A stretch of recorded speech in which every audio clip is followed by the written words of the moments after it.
out in the storm is what I do best, and I've got a story that I must confess. I've made So It's Good to Talk began very much to meet a need within the community.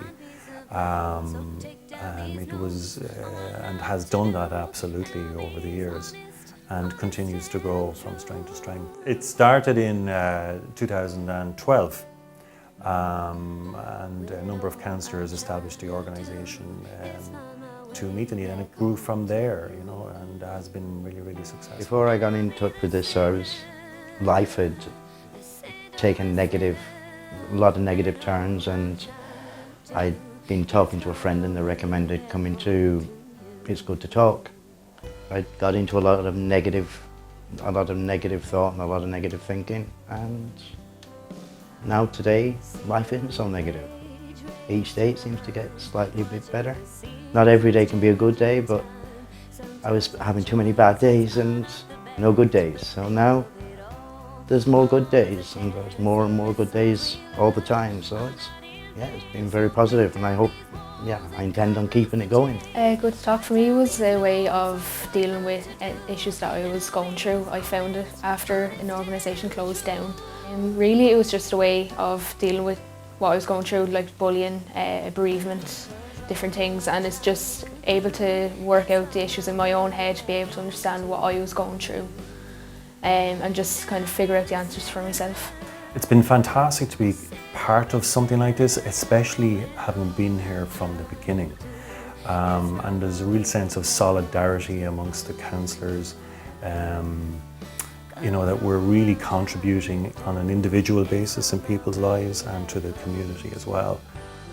Before I came to Good to Talk life, I wasn't life as such. I was completely lost. I had no direction. Talk to Talk suited me perfectly because it was one-to-one. It made me think about certain things and how I was going to get out of the situation I was in. Before I started, I had very little self-confidence, very confused, a lot of bottled up emotions, anger in particular, and I've worked through that over the last couple of years, and since then I've seen myself grow a lot. I think from a personal point of view, it's been fantastic working here. You know, the amount of support as a counsellor that I have received from the organisation in terms of training, best practice in supervision, ethical guidelines, I mean, I think are second to none and in line with best practice nationally and probably internationally. Well, for me, I mean, I have really felt part of this organisation. You know, it's professionally run.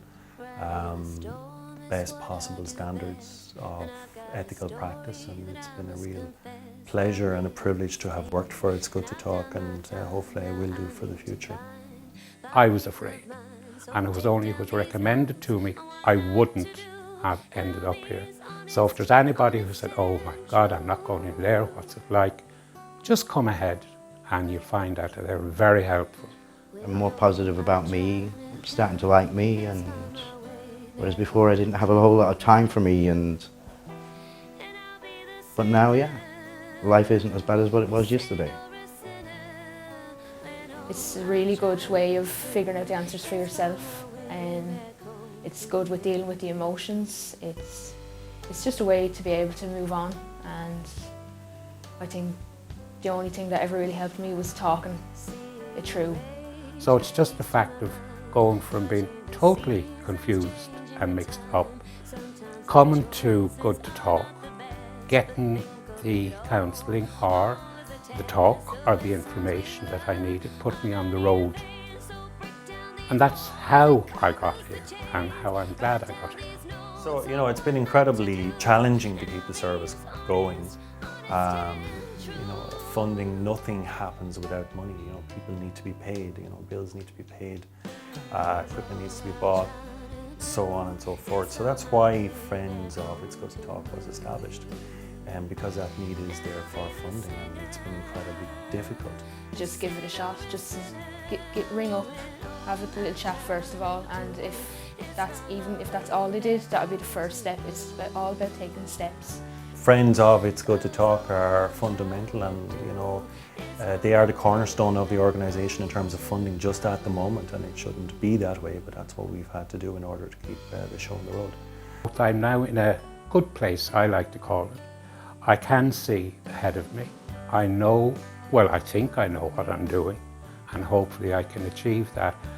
I'm more confident in myself than what I was. From a political perspective, we certainly have Minister Riley making promises a few years ago to fund us, and that hasn't materialised. There's been plenty of goodwill from the political side of things and from politicians and councillors, you know, and certain councillors in particular have been very supportive, but it hasn't manifested, it hasn't turned into funding, you know, and that's the bottom line. We need that. I just feel so much better myself, like I'm a lot more social, I'm a lot happier myself, and I've gone from maybe 2 or 3 on the scale of happiness up to like a 9, so. I think for the individual, I mean, to be able to access an organisation like It's Good to Talk and the services here is just, for some people it has meant a difference between life and death, you know. Go, absolutely. It's about you, and it's about your life and improving your life. I didn't know how bad my life was until I come, and now I'm starting to see the other side of life. And yeah, I'm going to keep here until they have me fixed totally.